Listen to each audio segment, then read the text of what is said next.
أيها الأبناء، احفظوا هذه الجملة: من عاش خادما تحت قدم أمه عاش سيدا فوق رؤوس قومه.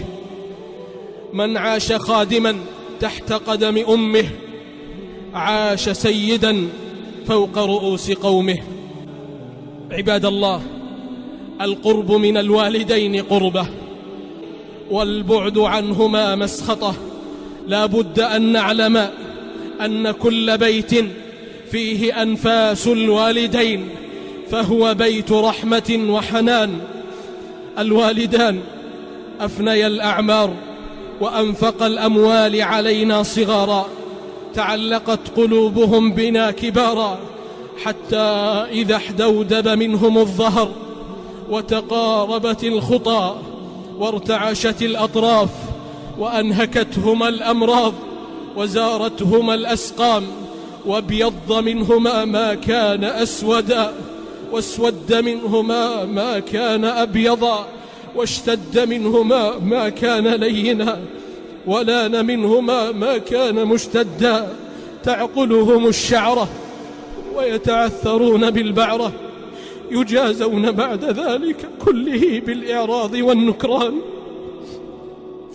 تأملوا يا رحمكم الله وصف هذه اللحظات في القرآن العظيم: إما يبلغن عندك الكبر أحدهما أو كلاهما فلا تقل لهما أف ولا تنهرهما وقل لهما قولا كريما واخفض لهما جناح الذل من الرحمة وقل رب ارحمهما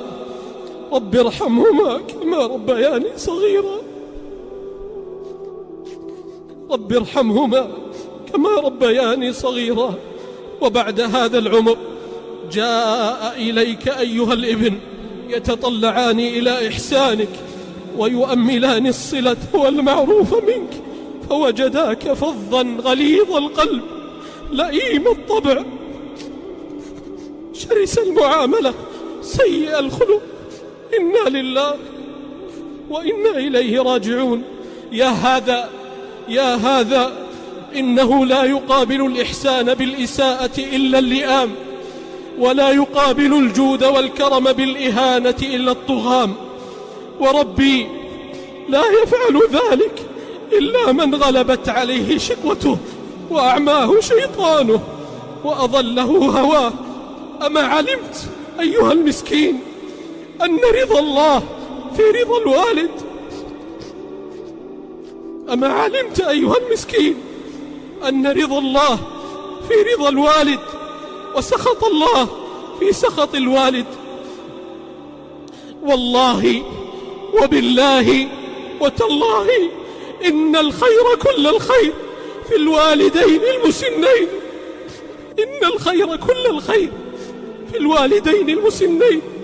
قال صلى الله عليه وسلم: الخير مع أكابركم، الخير مع أكابركم. وفي رواية: والبركة مع أكابركم. الوالدان رؤيتهما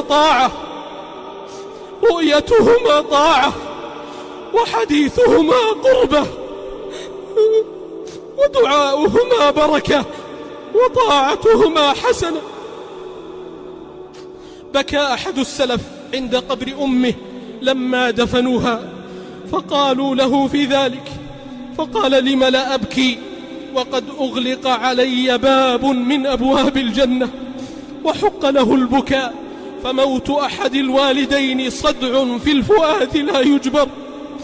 موت أحد الوالدين صدع في الفؤاد لا يجبر، لا تجبره زوجة ولا ولد ولا جاه ولا سلطان.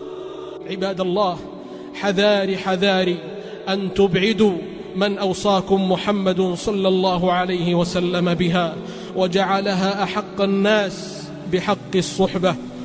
يقول أحد الشباب: خرجت ذات ليلة أنا وزوجتي نتعشى في أحد المطاعم وأخذنا